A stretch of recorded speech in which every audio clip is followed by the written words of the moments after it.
the Silver Age of comics, where a lot of the earlier heroes were revamped or remade in their own image to get really a second wind. That moved us then into the 80s, which I think was a real exciting and now kind of overlooked period of comics, where a lot of experimental stuff was being done by mainstream publishers.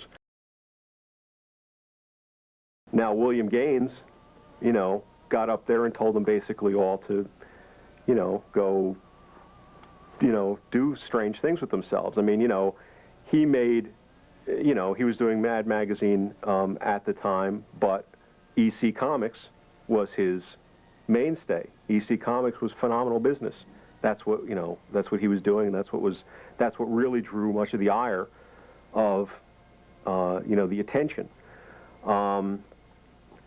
But he stood up for it. You know, he never bowed to it. I mean, he was no longer able to do EC Comics because no one would carry them, and so his business then became Mad Magazine.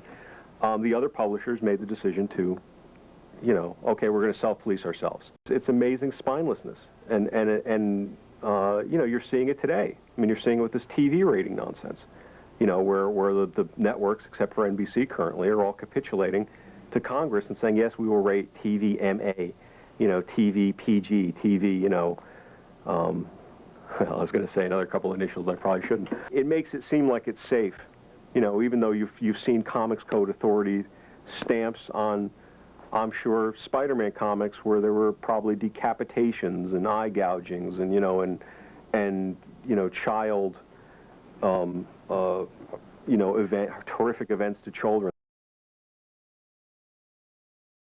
I don't think comics provide a completely accurate reflection of society. It allows a connection with the audience because of that. There are those big moments, and so they can connect with them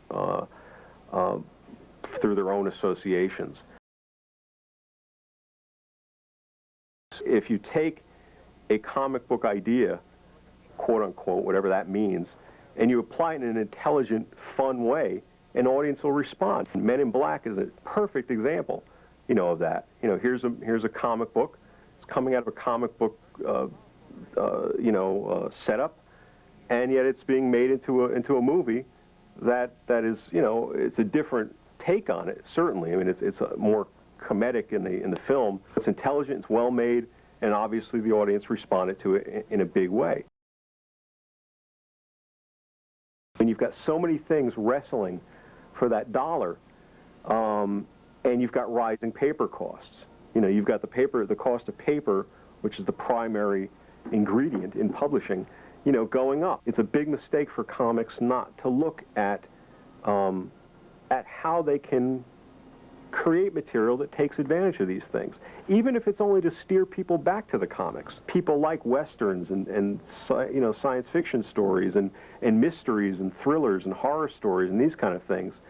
You know, look toward offering these kind of comics, and look, more importantly, to how to attract the audience into a comic shop if that's where you're going to sell it through.